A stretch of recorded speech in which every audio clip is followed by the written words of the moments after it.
Welcome back to SledgeHammer Horror, guys. I am Ken Sledge, and let's talk horror. Today, I am joined by the amazing Clintonville slasher, aka Louie. How you doing, my friend? Thank you, man. How's it going? Thanks for having me. Dude, I am so excited to have you. This is so cool. We recently connected under the worst of circumstances. I'm not going to say the person's name, but we had a monster in our community, and you were one of the people that helped to expose what was going on and spread awareness about this piece of trash. And you and I connected that way because we earned a mutual respect for each other because of what we were doing for the community. So I knew that this episode had to happen. But before we do that, I want to talk about you a little bit, Louie. Right. You live in a small town in Wisconsin, Clintonville, funny enough. You, your wife, and some friends started the Clintonville Slasher Club where you make your own home horror movies, as well as you and Brian, Darkman, have the YouTube channel where you drink and talk about horror movies. And in the summer, obviously, Wisconsin, cheeseheads, cold, don't go outside in the winter. You guys go and you look for haunted locations around Wisconsin, Kate Blood's grave, Ed Gein's grave, Freak Forest, Marsh Road. And you also play in a horror punk band called Frankenhooker, dope ass poster behind you of the movie.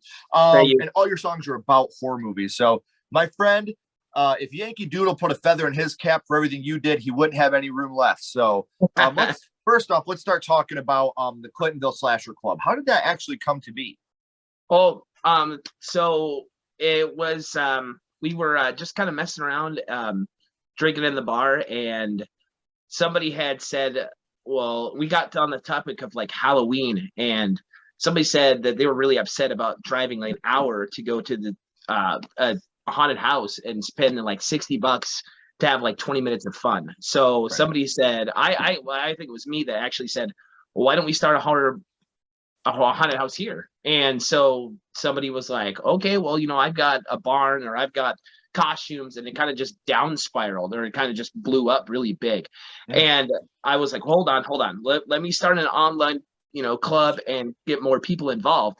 And so I started the online club, the Clintonville Slashers Club, and I kind of told everybody in the community what we were doing, and everybody was on board. 2 weeks later, COVID hit, and everybody started kind of backing out, and it really sucked. So we had all these awesome ideas and all these awesome costumes, and I was like, well, what are we going to do? And I suggested, hey, let's do a horror movie. And everybody was like, I don't know how to do a horror movie. I was like, well, I don't know either. So I wrote a script, and I got a few good people that wanted to do it, and we came up with the Pigeon River Slayer. And that was the first horror movie that we made. And then it was such a success around town, so we made a sequel to it called the Cannibal Cafe. That's awesome, man. And is there a place online where people can check these out?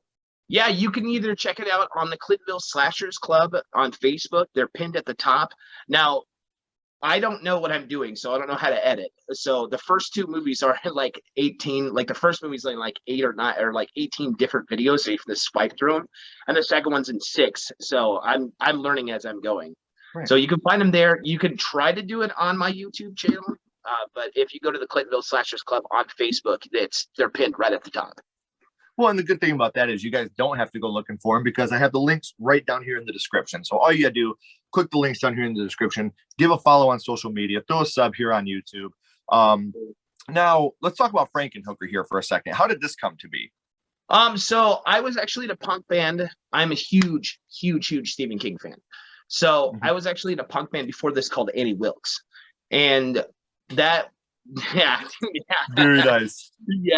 So I played bass in that band, and I was trying to get it back together after it kind of all fell apart. And I found my buddy Josh, who was going to play bass, and I was going to sing. And we showed up at the drummer's house, and he didn't show up. So the two of us started talking, and we're like, well, why don't we start something different? And then I found my cousin played drums, and the three of us, me, Josh, and my cousin Dan, started the band.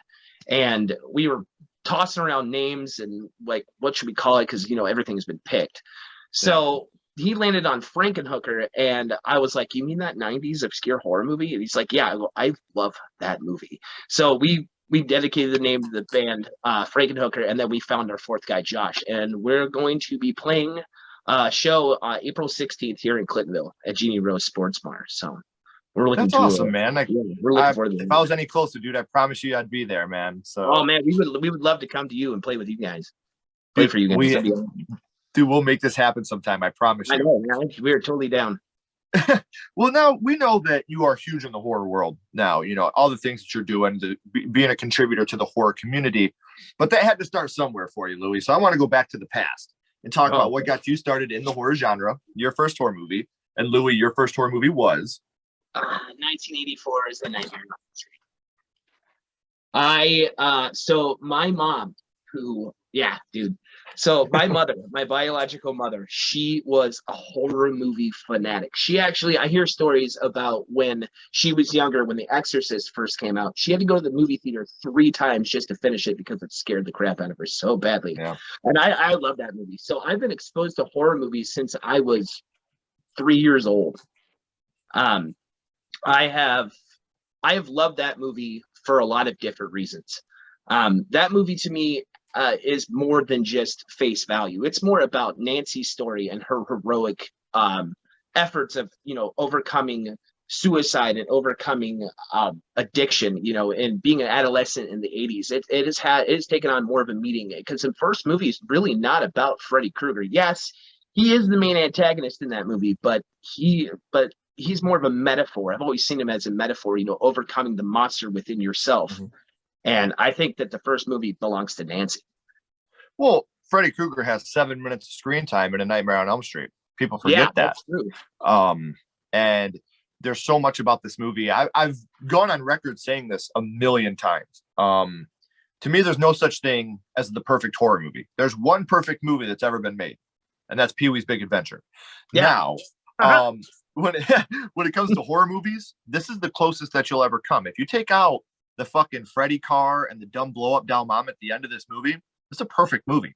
The practical effects are amazing. The acting is amazing. The villain is on point. Everything about this movie is so great. The parents, you're talking about addiction, and you're watching these parents. And, both of them are huge alcoholics. Yeah, the dad's addicted to the job as well. Mm-hmm. So I mean, there's a lot about this movie that like you said, you can't take at face value. So, do you remember about how old you were the first time you had seen Nightmare? 3. I can vividly remember watching it on VHS tapes. And yeah, my mom bought it. My mom, I think, actually rented it, and she brought it home. And I can vividly remember sitting on her lap watching it. And that's amazing, man. Because, like I said, I wish my horror life started with A Nightmare on Elm Street. It's like I'm torn because I started with House, and I still think that's my favorite horror movie of all time. Man. I love that movie too. Yeah, but Nightmare on Elm Street is so iconic. That first film, like I said, it's the closest thing to a perfect film you can get, and it's a movie that affected everybody. I have a friend of mine. We talk about the Jesus Garcia scene in the prison with Rod when he's getting hanged by the sheet. The sheet wraps around his neck and it picks him up in that jail cell. I have a buddy that for years would not sleep with sheets on his bed after watching this movie because of that scene. That's how much this movie affected him. Like his parents would make his bed, he'd be like, "Fuck you!" Like those sheets were off immediately. So the reason I bring that up is, Louis, which scene would you say it was that affected you the most? Oh, definitely Tina in the classroom scene when Nancy's sleeping and she wakes up and it's Tina in the body bag. That scene has scared me by far more than anything. Oh, yes, man. Tina. And just how Nancy's looking around, does anybody else see this bitch? That body bag, man. That whole scene where he's like talking, all of a sudden he starts whispering, and I can't remember what book he's reading. Is he reading? But his whole demeanor changes as he's reading it. Yeah. So, God, what book is he reading? I can't remember. I can't either. I'm terrible with details. Yeah. But you are obviously a huge Nightmare on Elm Street fan. Have you ever gotten the Blu-ray copy and watched any of the special features or anything like that, deleted scenes and such? Not deleted scenes, but no, I don't think I have seen the Blu-ray copy. I'm telling you, I'll shoot you a link to this. I'll text you right after we're done with this. Okay. There's a scene that I really wish they would have kept in the movie when they go downstairs and Nancy's mom takes the glove out. She tells a story about how Nancy's brother or sister, they don't say, but her other sibling was killed by Fred Krueger. And really? That's the reason that they went after him so hard. And that's why they kept his stuff, because it was one of Nancy's brother or sister, it doesn't say, was killed by Fred Krueger. And I think that adds such an important element to the film. And I really wish they would have kept that in the final cut. I never knew that. That's awesome. That's very cool. like I said, the minute we're done here, I'll shoot you a text and I'll send that copy to that Yeah. link to you so you can check it Where out. she 'Cause it's pulls it awesome. out of the fireplace. Is she pulling it out of the fireplace? Yeah, that's so awesome. Yeah. And like I said, I just don't know why you leave in that fucking car and the mom getting pulled through the window, but you can't give me a great story like that. Fuck Right. you. Yeah. Right. Yeah, that Um, pulled through the window thing never made sense to me. No, God, no. So we talked about Louie, which scene affected you the most, but what would you say your favorite scene from Nightmare is? Oh, Johnny Depp blowing up. That's awesome. That's the best death scene ever. Johnny Depp being drugged through that bed and just exploding into the ceiling. And I read how they did that, where they tipped the camera upside down, and that's actually Yes. like the ceiling is the floor and the floor is the ceiling, which I think is really cool because I always wondered how they did that. But yeah, that's like one of the most iconic scenes ever, and that one sticks with me forever. Well, and it's one of those things where that scene alone, there's really, if you want to count four, you could say there's four major deaths in this movie. For a slasher, very low on the totem pole, but every single death in this movie is so iconic. Yeah. Because of the practical effects that come along with it. Like I said, every single one has that moment where you're just like, how the fuck did they do this? Back in 84, I believe is when Nightmare came out, And to this day, I've said this a million times, so repeat viewers, I'm sorry you got to hear it again. In no special order, my top three practical effect films are A Nightmare on Elm Street, An American Werewolf in London, and John Carpenter's The Thing. I think those three movies are just a marathon of amazing practical effects that if you want to learn how to do practical effects, go watch these films and they're going to educate you on the right way to do it and make them so they stick around and they don't outdate themselves. So I kind of was going towards the kills for a reason, Louie. We watch horror movies. We love the kills. Which kill from Nightmare on Elm Street is your favorite kill? Oh, probably Tina, where she gets killed. That whole like sequence when he's like Rod's freaking out and he doesn't know what's wrong with her and she's swinging through the bed sheets and he pulls open the bed sheets and that 3 slashes across her chest. That was amazing because like when he gets arrested, he has no idea how to explain that to anybody because he, and I always took it as, do you think that the bed sheet went around Rod's? Was it Freddy that killed him, or was he so grief-stricken and sickened and so upset that his girlfriend died? Did he do it? And did Nancy imagine? That's another thing too, because that's the whole thing about this movie when it came out too, is it was what's real and what's not. Freddy's there burning the mom, and then he's just gone. What is real and what's not. At the very end, all the friends are back. Has this all been in Nancy's imagination? Exactly. So that's another element to the movie that people oft forget and oft don't talk about. So and what I want to go back to that Tina scene real quick. I love the shot when you're behind Rod and you see Tina going up the wall and he's Tina, he's holding his hand out to her. Like that's another beautiful. She's trying to hold her hand back out to him. Yeah. Yes, beautiful shot, man. The next question I have is kind of a difficult one when it comes to A Nightmare on Elm Street, because I asked people, would you like to see this movie remade today? Now, obviously, 2010, this movie was remade, so it has been fairly recent. I would like to see it done again, but have you seen the 2010 Nightmare on Elm Street remake? And if you did, what was your opinion on that film? That movie, I have seen it. I saw it in the theaters. I was fairly disappointed. I would have loved it because that movie kind of killed Jackie Earle Haley's career. And Jackie Earle Haley, no disrespect to him, he's an amazing actor. But the way he took that film, cinematographically, it was very, very well shot. And it was a really cool idea. However, if it would have been a prequel called The Springwood Slasher, Freddy Krueger before he became Freddy Krueger, I think that movie would have been a lot better. I would rather see a prequel before I would have want to see a remake. They tried a remake and it didn't work out too well, in my opinion. I mean, no, and you know what? I have a soft spot for this movie. I've actually grown to enjoy this movie more. And I'll say something else that when I say this, people look at me like I'm a fucking idiot. Jackie Earle Haley did something that Robert Englund could never ever do as Freddy Krueger, and that's make you hate Freddy Krueger. We're not supposed to like Freddy. He's a child killer. And Robert Englund is just so charismatic that we were like, yeah, we love this guy. We're rooting for this guy. We're laughing with him. And he kills children, man. Like, that's what he does. Yeah. And they really did get to the bedrock question of why they wanted to kill Freddy, because Freddy Krueger is such an icon that people love him, and they kind of brought that element back to where, you know, you're supposed to hate this guy. He was a child murderer. He was a real life monster that got away. And I think that they did do a really cool backstory. Had they would have just stuck with the backstory and like brought it back a little bit more and made it more of a prequel, I think it would have been awesome. They would have really killed it with that. But the dream sequences were super awesome. Well, I loved the idea that Fred Krueger didn't do it. You know, throughout the first 2 acts, you're like, man, maybe he was innocent. I thought that would have been way better. Like, he never did it. And that's why he's coming back now. Like, you killed me and I didn't do nothing. Now I'm going to fucking do something. Now you're going to pay. See, I like that. I like that idea. I mean, they did do a good job. It just, as a remake, I was just, it can't be a remake. It's got to be something different. We were just talking about practical effects. Look at the scene in the remake where you got Freddy in the wall going around and it's all CGI and it just looks really, really bad. But in that original, when you have them pushing on the latex wall, and coming out of Nancy's bed, mouth, it's terrifying. Yes, so much better. So that's another reason why I'll always say the original is better. But I used to hate the Nightmare remake. I was like, this is dumb, this is stupid, I hate this movie.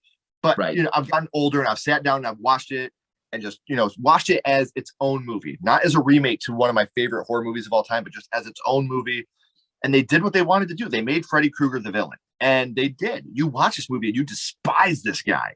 Like, this guy's disgusting and I want him to lose. You know, when you're watching all the other Nightmare on Elm Street, you're like, just bring me some body bags for you know, for Freddy to slash up. But in this one, you're genuinely like, fuck this guy. I want him to lose, man. So I totally agree with you. We talk about A Nightmare on Elm Street, Louie. That was your first horror movie. Obviously, it means a lot to you. But now I want to throw a curveball here at you for a second. My little buddy Ghostface has a question for you. What's your favorite scary movie, Louie? What is your favorite horror movie of all time? Predator.